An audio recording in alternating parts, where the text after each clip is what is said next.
my intention today was really to share with you some information about our higher education system as it is right now, but really to very much focus on the reforms that we're hearing about and that are being prosecuted at the moment through the Senate and the Senate committee. And it seemed to me that it would be important in an audience of this nature to share with you really where we're up to and certainly what the consensus position of universities across this country is on these reforms.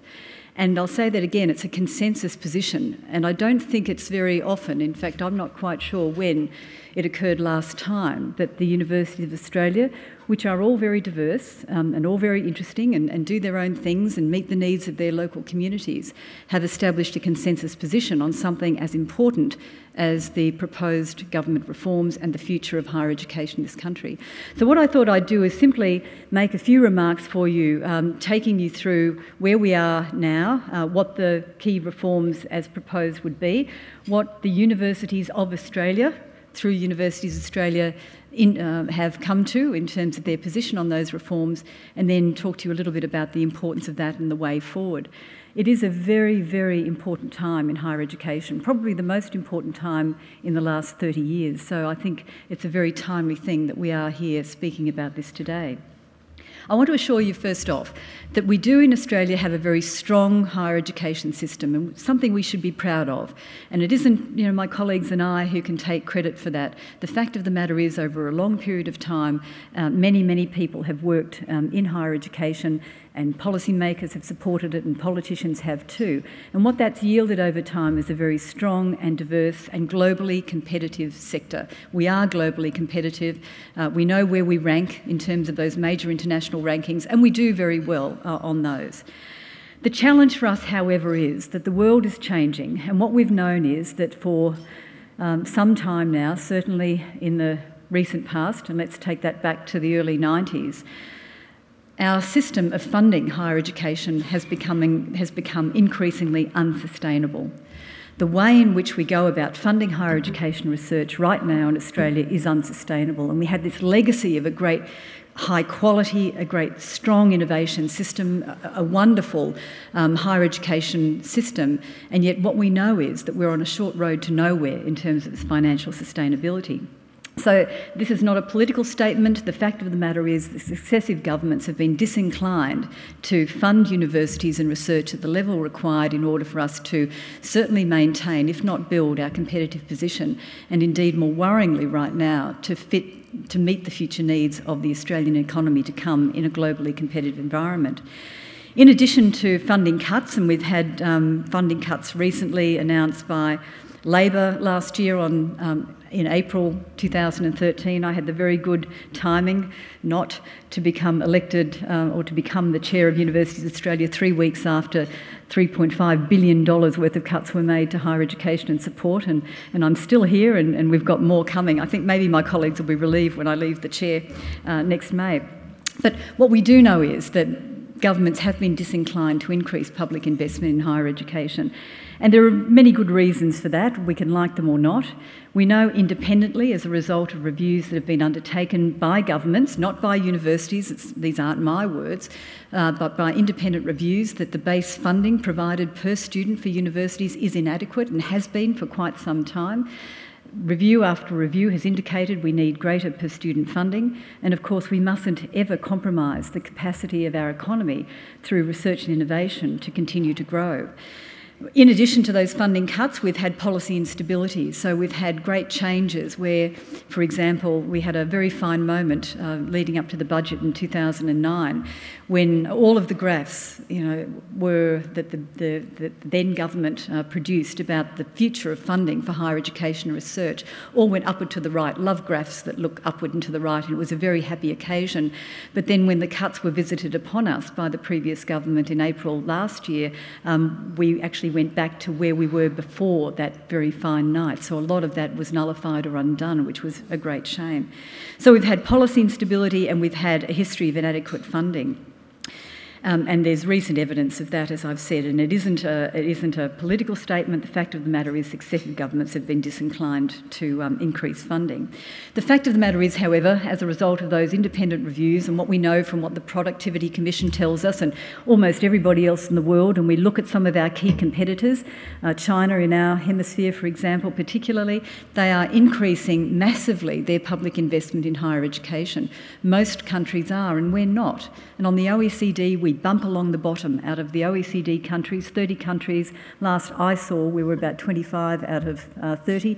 I've been told this morning we're actually 30 out of 31 for public investment in higher education. And that really is not going to place us in the position that we need to be in terms of our economy. We know that we're going to have, going forward, and as recently as just earlier this year, a report came out which indicated, an independent report came out which indicated we are going to have a massive skills shortage if our own growth continues to grow, as our own economic growth continues as it is. If it's above 3%, what we know is we're going to have a major labour shortage. The Productivity Commission has said so as well. Something like 2.8 million jobs by 2030 will be underdone in at the moment. So we need more public investment in higher education. We need education to grow well. We need those graduates, we need innovation, and we need the productivity that all of that will yield. Now, the problem for us is, of course, and there is a strong ROI on all of that too, and I could give you some numbers there if you're interested.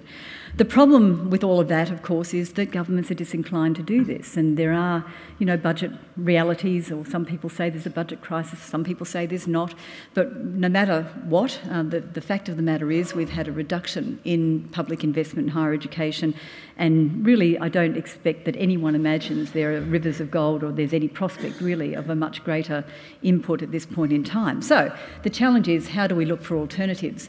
Where else can we go then in terms of this public investment in higher education that's required in order that we can continue to have that strong, high quality, globally competitive higher education system, that higher education sector. So the government, of course, the current government has an idea about this. It has proposed a series of reforms, and that's currently being prosecuted through Parliament, as I mentioned. The Higher Education Research and Reform Act it does provide, certainly from a Universities Australia perspective, and remember that's all of the universities in the country, an opportunity for universities, and many facets of the reforms that have been proposed are reasonable and well worth supporting, but there are significant issues with them too. So Universities Australia, we work to 4 principles in terms of higher education.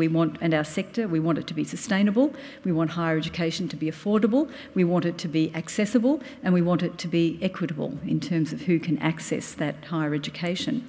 So our approach to the current reforms, with a key focus on improvements to the funding required of universities, goes to the key issue that it really does lie at the heart of these reforms. I'm not going to talk through all of the reforms that are proposed. Many of them, as I say, have great merit. There are some issues here, though, and I'm going to focus on the key issue of improvement as proposed, and that is about fee deregulation. Now, I might say that I'm one of those Vice Chancellors, and I'm sure there are other people in the room who may not be Vice Chancellors, but who did benefit from tuition-free education, and I certainly wish it was possible to go back there. But I just don't think that's real. This is a personal opinion here. I don't think that's realistic, and recent estimates are that it would cost something like about $134 billion to provide free education in this country now, let alone what it might require going forward.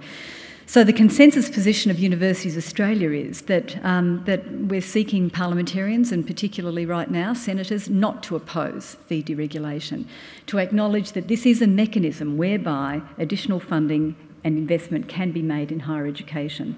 That fee deregulation, of course, that means that comes from students, and we need to be very thoughtful and careful about that. But at the end of the day, that's the position that we've adopted. However, in order for that to be sensible and reasonable, what we've said is that there are 3 essential changes that are required to the government's reform package. First of all, there needs to be a modification of the 20% cut that's proposed in the legislation to per-student funding for universities.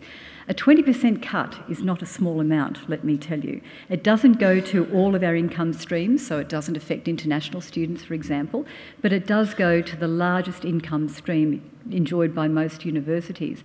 And if you think of any business or any group, what a 20% cut would do, just like that, it's very, very challenging, particularly and that adds up to 1.9 billion across the sector, and that's off the back of another 3.3 billion worth of cuts that are washing through the sector right now as a result of previous policy decisions. So what we're saying is that has to be moderated, that 20% cut is too deep, and we need to change that. And one of the good things about changing that is that would place downward pressure on the potential for high fees, because if the 20% cut does go ahead, in order just to stay where we are as a sector, universities would have to increase their fees by, on average, 30% on average. So a reduction in that cut means that there will be less pressure on those fees, so we're suggesting that's one essential change. The other essential change is to change the interest rate proposal for the HECS Help loan scheme that students have access to. It's a great loan scheme, the one that we have right now, because it means that students don't have to worry about paying up front for their higher education. They can defer that and then begin to pay that loan off when they're when they're earning money sufficient to the task, as judged by government. So what you're probably well aware of is that the government proposed a change to that. Instead of that HECS Help loan starting to accrue interest at CPI rate on graduation, that the long-term bond rate, or a maximum of 6%, would be charged from day one that the loan has taken out. Now, what that means is that's regressive and it's brutal. And what it means for people who are on lower incomes, moderate incomes, post-graduation, that they'll take longer to pay back their degrees, and all the while this interest rate will be continuing to rack up in real terms. It's particularly bad for women and other people who choose to take time out from their studies, from their work, to have children, indeed people undertaking research degrees. You're racking up this debt the whole time and you don't have the capacity to pay it back.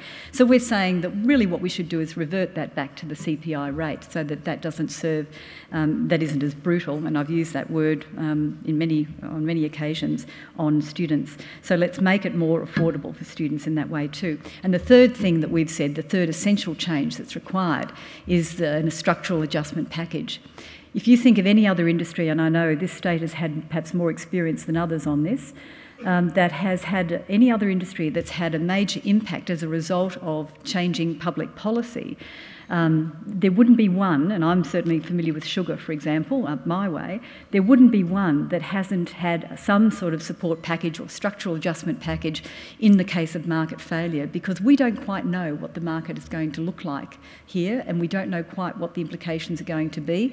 There are supreme concerns around the implications for disadvantaged students and disadvantaged communities, particularly regional communities, but it's not just regional communities, it's disadvantaged communities and students wherever. And so what we need to do is to have access to, and this should be something that the government should do, and the offset shouldn't be from higher education, because it's not a higher education problem. The government should put some funding aside to take account of market failure and structural adjustment that will be required there. Now, there are many other issues. So in sum then, from a Universities Australia point of view, there's much of merit in this package of reforms the government's put forward. We are seeking parliamentarians not to oppose fee deregulation, but on the basis that essential changes occur: a modification to the 20% cut, a change to the HECS Help design, and a structural adjustment package. And those would place us, I think, with those amendments, it places us in a position where I think we can hold our hand on our heart and say that this package now begins to strike the right balance. Now, there are many other issues in the package. Research is one that's very important. There are cuts to research funding, and that's problematic for us too. There's any number of other issues, and I'm sure my colleagues will go to some of those with a South Australian twist. But the key issue, the central issue, is around fee deregulation and cuts to university funding as far as the entire sector is concerned. So where are we up to?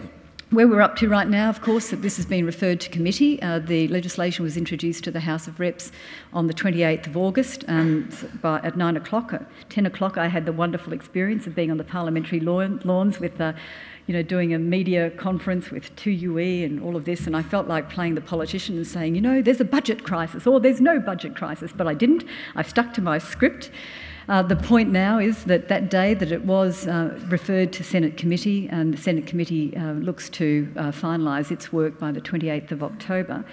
And what we're doing right now is working with senators and encouraging senators to think this through. They have the opportunity now to craft a major legacy, the largest changes and the most significant changes to higher education reform that this country has seen in a generation. We can do this, we can create something that I think senators, that Australia can indeed be proud of. We're working with senators, we're working particularly with the crossbenchers, as you would understand, to help inform that better outcome. I'd make just a couple of final remarks. It is interesting to me, and certainly to Universities of Australia, and I might say really quite comforting, the level of media attention and public scrutiny that these reforms have attracted. In the past, the conventional wisdom has been that there are no votes in higher education. You can do what you like pretty much to higher education, and pretty much people did with impunity. But that, in fact, isn't the case now. With the massification of higher education, with more people either attending university or having aspirations for their own children to go to university, and from work that we did at Universities Australia a couple of years ago, we know that 88% of Australians said that they would encourage their child or a child they know to go to university. This is flipped. That same survey, it was a major national survey. This is part of what I do with survey methodology, and I had the privilege of overseeing that particular project. 91% of Australians said that a well-funded higher education and research sector was important to our national economy. This now has become something of significance, and I'm not surprised, therefore, of the level of media scrutiny and attention that this has provided.